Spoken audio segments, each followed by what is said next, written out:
lihat orang ngantar jenazah? Pernah? Pernah? Bukan pernah, sering. Maka de Nabi tak telu tu mantara koliki burue. 3 yang ngantar kamu ke kubur. Tapi 2 yang kembali, 1 yang setia menemanimu. Yang pertama harta. Keluar semua harta ngantar. Mobil, motor, keluar semua. Begitu masuk kubur, ada harta yang masuk? Ada? Ada harta yang masuk? Ada kain kafan.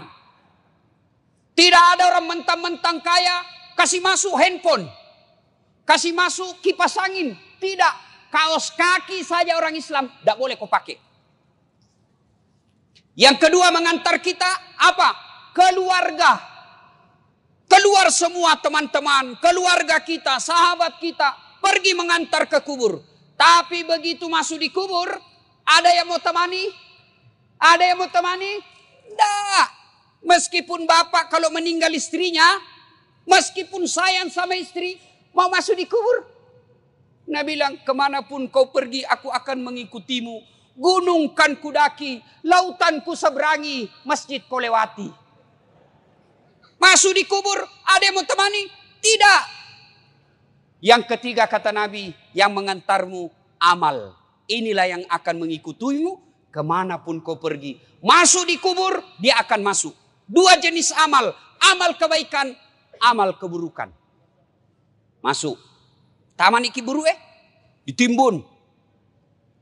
Pak, ada perantau di sini? Ada dari Sulawesi? Coba angkat tangan. Oh, banyak-banyak. Ada dari Jawa? Banyak. Ada orang Banjar? Bubuhan Banjar, Jar. Banyak betul. Kampungnya. Bapak orang Bugis datang merantau ke Batu Licin. Ternyata di Batu Licin tidak sesuai harapan. Masih ada pilihan? Masih ada? Ada. Pulang lagi Pak. Lewat Batu Licin turun di Parepare. Dari Jawa merantau ke Batu Licin. Sampai Batu Licin kada nyaman. Bulik lagi pian. Pergi di Jawa. Iya toh? Cocok. Tapi demi Allah, kota mana ki buru masuk kalian kubur, senang tidak senang, tinggal kau di situ, tidak boleh kau lagi keluar. Kalau kau keluar kau dari kuburmu, kau dikubur sore, keluar kau besok pagi, lari semua orang Batu Licin. Nah, kalau masuk kubur, tidak bisa makin ngapa-ngapain. Petumanan ya amalmu kata Nabi, putus semua amal-amalmu kecuali 3 hal. Haji almarhum Haji Andi Arsad dengan istri ada mi dikubur. Almarhum Abdul Latif bin Siapo bapaknya Ustadz ada mi dikubur. Soeharto, Habibie, Gus Dur, Soekarno ada mi dikubur. Mbah Surip tak gendong kemana-mana. Dek nagaga. Hilang semua. Maka putus semua orang sudah dalam kubur. Yang bisa menolongmu kata Nabi telu mani. Tinggal 3 perkara yang bisa menolongmu kalau kau sudah masuk kubur. Apa gerangan yang menolong? 1 kata Nabi. Anak yang soleh dan soleha. Bukan anak anggota DPR. Bukan anak kontraktor. Bukan anak profesor. Bukan anak tentara polisi. Bukan. Tapi apa? Soleh dan soleha. Menjadi soleh dan soleha tidak harus tinggi sekolah. Menjadi soleh dan soleha tidak harus kaya. Menjadi soleh dan soleha tidak jadi pejabat dulu. Tidak. Biar tidak ada sekolahmu kau bisa jadi soleh dan soleha. Biar kau miskin boleh kau jadi soleh dan soleha. Dan itu gampang. Mau jadi anggota DPR? Wane piro. Mau jadi bupati? Lebih mahal lagi tipu kiri kanan. Mau jadi pengusaha batu bara? Siaga duitmu. Mau kau jadi soleh dan soleha, biar kau miskin, bisa. Mau kau jadi soleh dan soleha, biar tidak ada sekolahmu, boleh.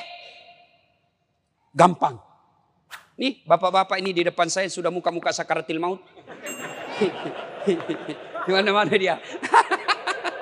Kira-kira kalau bapak mati, siapa doakan kau? Siapa? Istrimu. Kalau dia masih muda, kawin lagi.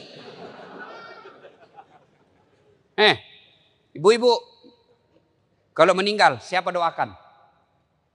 Suami. Mak bene sih. Siapa yang doakan kita? Anak. Saya ini contohnya. Kakak saya, jarang saya doakan. Nah minta doakan Kak De. Itu pun kalau saya ingat. Tapi siapa yang selalu saya doakan di sujud terakhir saya setiap sholat. 5 waktu saya selalu sujud. Saya di ujung sujud saya selalu berdoa. Allahumma ghafirli wali walidayya warhamhuma kama rabbayani shaghira. Dan saya merasa almarhum Abdul Latif termasuk bahagia di kubur. Kenapa? Karena saya setiap sujud bukan diriku kudoakan tapi bapakku. Namobi bapakku bukan kontraktor. Meskipun bapak saya tidak tahu bahasa Indonesia. Meskipun bapak saya tidak ada sekolahnya. Tapi insya Allah bahagia di kubur karena anaknya selalu doakan. Nih bapak-bapak kalau mati ki. Mau ki lihat bagaimana nasib tak dikubur. Lihat anakmu sekarang. Lihat anakmu. Kalau anakmu malam Jumat kau intip. Baca Yasin di dalam kamar. Harapan mo harapan. Pagi-pagi, siapa buka pintu itu? Intip, tahu wah. Anaknya yang bungsu buru-buru ke masjid. Harapan no. Anakmu pergi main futsal jam 5. 10 menit sebelum menjalan, lari-lari pulang cepat rumah. Kenapa? Dia mau tunggu sholat jamaah maghrib di masjid. Harapan Pak, meskipun kau cuma ngontrak-ngontrak. Biar anakmu tinggi sekolahnya. Banyak uangnya. Banyak istrinya. Tapi tidak pernah sembahyang. Macilaka kok. Pintar bahasa Inggris Ustaz. Apa hebatnya pintar bahasa Inggris? Nah bilang jago sekali anaknya itu Ustaz. Masih SD pintar bahasa Inggris. Nah banyak anak-anak pintar bahasa Inggris. Nggak percaya pergi kok di Inggris. Itu anak-anak di Inggris Pak. Bahasa Inggris semua. Apa kalau dia pintar bahasa Inggris? Memangnya kalau dia pintar bahasa Inggris berdoa pakai bahasa Inggris? Oh my God. Please help me my mother. Bleh. Pasti bahasa Bonjar juga. Bujur. Maka Pak Bu. Yang bisa menolong Bapak seketika kubur. Anak yang soleh dan soleha. Yang kedua. Yang bisa menolong kita ketika sudah masuk di kubur. Apa? Sedekah. Nih bapak-bapak yang banyak cincinnya. Jamrud. Ruby. Pak Sudian. Mahal jamnya. Kalau pian mati. Siapa pakainya itu?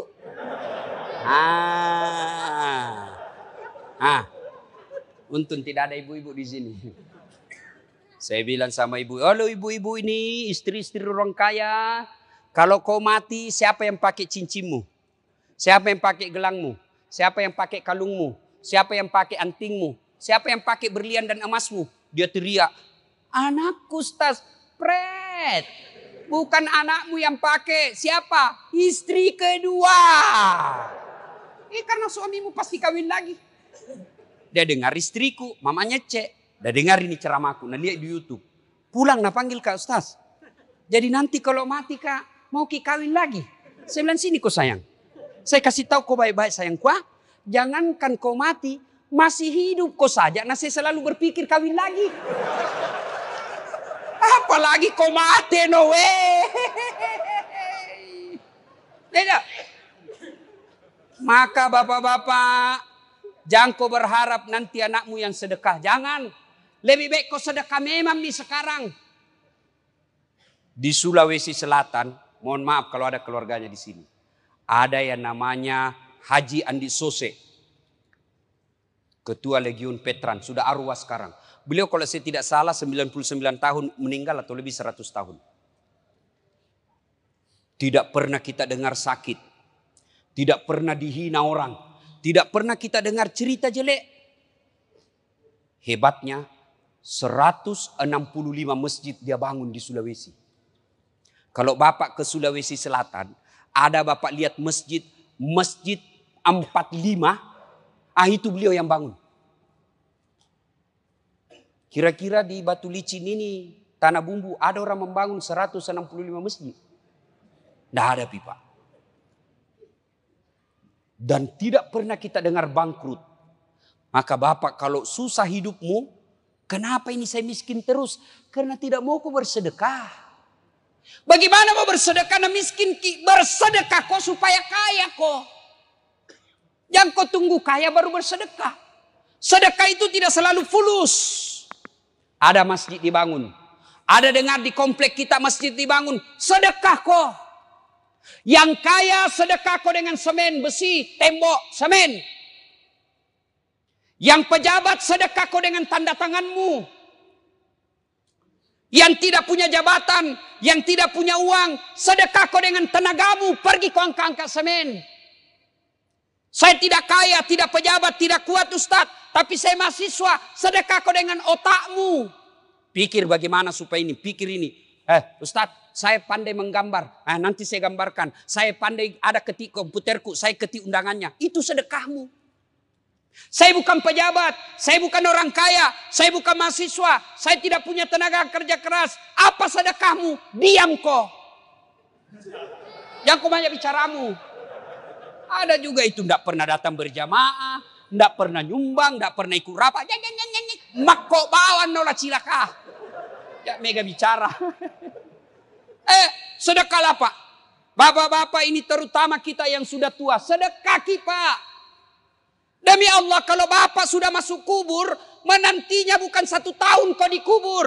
Bukan 100 tahun kau dikubur. Tidak balik-balik mako. Mondronok kau tu. Dena gagamu lisu. Sedekah Pak. Ada orang tidak mau sedekah pada luannya banyak. Apa nak pikir? Anakku kasihan. Bagaimana nanti? Anakmu lentongi rezekinya. Enak sekali tuh anak. Dikasih sekolah. Dikasih menikah. Dibelikan rumah. Lahir cucunya kita lagi akekai. Dibelikan lagi mobil cucu. Dikasih sekolah lagi cucunya. Iya kalau nak ingat kok. Kalau mati kok. Anak lentongi rezekinya. Yang penting anak kasih sekolah. Sudah kasih sekolah, ada rezekimu, kasih modal kerja. Jangan mau kau urusi rumahnya, biar ton dia urus. Enak sekali dia jadi anak kalau semua mau diurus. Yang wajib kamu ikuti terus sampai ajalnya, nasihatnya. Nasihati sampai ajalnya tiba. Tapi rezeki biar dia urus dirinya. Enak, sudah mau kau kasih sekolah. Sudah mau kau kasih modal. Wayalemu, ini harta yang saya kerja. Sudah mau kasih warisan, bagianmu sudah ada, saya mau nikmati, saya mau bangun masjid. Saya mau nikmati, saya bangunkan panti asuhan, saya bikinkan anak yatim rumah, supaya saya enak ton di kuburku. Yang ketiga, yang bisa menolong kita ketika sudah masuk alam kubur, ilmu yang bermanfaat. Makanya kalau dapat ceramahnya Dasat Latif, di grup-grup WhatsApp, syar'i. Langsung sebar. Jangan kau yang sebar yang lain-lain. Dilihat dosa, tidak dilihat barang bagus. Jangan itu saja mau sebar cilaka. Yang bagus-bagus juga kau sebar. Ibu bapak saudara-saudara sekalian, panjang kita mau sampaikan. Tapi waktu terbatas. Pegang maki ini 3. 1, anak yang soleh dan soleha. Yang kedua, sedekah. Tidak ada orang bangkrut gara-gara sedekah. Malah kalau mau bapak kaya tolak bala, sedekah. Kenapa itu anakku Ustaz susah sekali dinasihati? Tidak pernah ku sedekah. Kalau bapak bersedekah, lihat siapa dikasih. Kalau guru kita kasih, Bu Imam kita kasih, Dasat Latif kita kasih, jam mau kau kasih dasi. Tidak usah kau kasih sepatu pantopel. Kapan pindah pakai? Ustaz Pak Imam pakai dasi kupu-kupu. Apa kasih Bu Imam? kasih sarung dengan amplop. Tapi kasih tong isinya. Tidak ada gunanya amplop kalau tidak ada isinya. Ayo, anak sekolah yang mau kau kasih sarung. Lebih utama, kasih bayarkan SPP-nya. Itu lebih manfaat. Kasih yang bermanfaat. Sedekah. Kemudian yang ketiga, ilmu yang bermanfaat.